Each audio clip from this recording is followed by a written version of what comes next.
আমি যে কথা প্রথম দিন থেকে বলেছি, দেশের সঙ্গে যে গরিত অপরাধটা করেছে কোনো রাষ্ট্রবাদী দেশপ্রেমিকের এটা করা উচিত নয়। পার্লামেন্টের পাসওয়ার্ড বিদেশে পাচার করেছে, এটা প্রমাণিত। প্রথম পার্লামেন্টের এথিক্স কমিটিতে বিচার হয়েছে, বিচার না করে তো ভারতবর্ষে কিছু হয় না। তৃতীয়ত লোকপালে বিচার হয়েছে, সেখানে প্রমাণ হওয়ার পরে লোকপালই সিবিআইকে এফআইআর রেজিস্টার করার দায়িত্ব দিয়েছে। যেহেতু in exchange of gift or bribe, সেই কারণে মানি লন্ডারিংয়ে ইডিও ঢুকেছে, এ তো স্বাভাবিকভাবে। তাই শুধু সাংসদ পদ রদ করা নয়, এই রকম দেশের সঙ্গে বিশ্বাসঘাতকতা করা মানুষের জেলে স্থান হওয়া উচিত। তাই একটা সময় 2G স্পেকট্রাম কেসে যদি করুণানিধিজি প্রয়াত, তার মেয়ে গ্রেপ্তার হতে পারে কানি মাঝিজি, যদি দিল্লি লিকার স্ক্যামে মুখ্যমন্ত্রীর কন্যা এবং বিআরএস এর নেত্রী কবিতা গ্রেপ্তার হতে পারে, তাহলে মহুয়া মৈত্র এই অবৈধ কাজের জন্য তার গ্রেপ্তার হওয়া উচিত।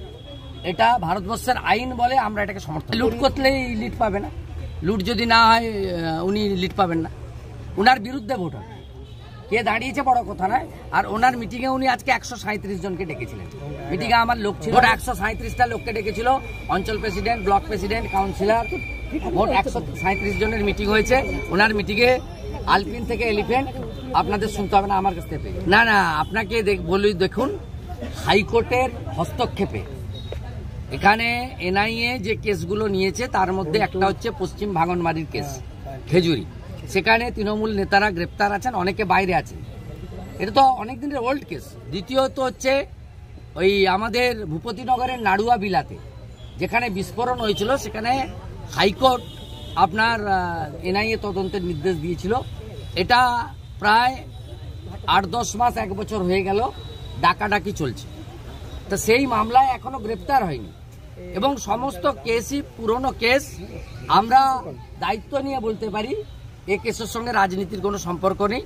যারা এই বিস্ফোরণ কাণ্ডে যুক্ত তাদের গ্রেপ্তারের দাবি আমরা আগেও করেছি, আজও করছি। এবং কোনো কেসের অর্ডার সরাসরি ভারতবর্ষের স্বরাষ্ট্র দপ্তর দেয়নি, কলকাতা হাইকোর্টের উচ্চতর বেঞ্চ, ডিভিশন বেঞ্চ, তারা এই সমস্ত দিয়েছে। তৃণমূল কংগ্রেস বা ভিকটিম যারা মনে করছেন, বলছেন যে আমরা ভিকটিম হয়ে যাচ্ছি, তারা সুপ্রিম কোর্টে যেতে পারতেন। যেমন রামনবমীর কেসে রাজ্য সরকার সুপ্রিম কোর্টে গেছিল, হেরে এসেছে। সেই কারণেই ডালখোলাতে 17 জন রাম ভক্তদের উপর ইট এবং পাথর ছোড়ারা জেলে আছে। শিবপুর হাওড়াতে 11 জন জেলে গেছে যারা রাম ভক্তদের উপর ছাদ থেকে পাথর ছুড়েছিল। রিসড়া বাকি আছে, সুপ্রিম কোর্ট পর্যন্ত গেছে। তাই কোনো এর সঙ্গে কোনো রাজনীতি নেই। উল্টে আমি বলবো, পূর্ব মেদিনীপুর জেলার এসপি সৌম্যদীপ ভট্টাচার্যের নেতৃত্বে মিথ্যা মামলায় ভারতীয় জনতা পার্টির কর্মীদেরকে 107-এর মামলা কাটা হচ্ছে।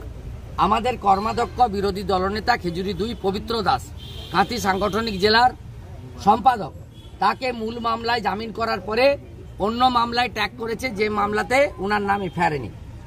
আমাদের শিডিউল কাস্ট ছেলে, যুব ছেলে, আমাদের ভূপতিনগরের পঞ্চায়েতের মেম্বার দেবনাথ ভাই, তাকে জামিন করার পরে ময়নার 2022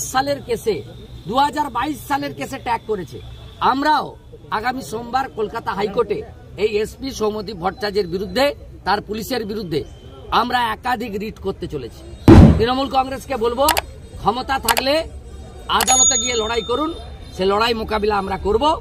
সব বাজারে গরম করে লাভ নেই। আমরা সমস্ত মিথ্যা মামলা এবং পুলিশি অত্যাচারের বিরুদ্ধে আমরা সব সময় আইনে, বাচ্চা বলুন, যে কোনো জায়গায়, এবং ইভিন আমি পর্যন্ত 42টা মামলা করেছেন হাইকোর্ট, সুপ্রিম কোর্ট থেকে আমি প্রোটেকশন নিয়েছি। আপনারা আইনের লড়াই করুন, এইরকম বাজার গরম করা কথা বলা লাভ নেই। আর এই দুটো আসনে কত ভোটে হারবে সীমা পরিসীমা পাবেন না, 4 তারিখ বিকেলবেলা কথা হবে।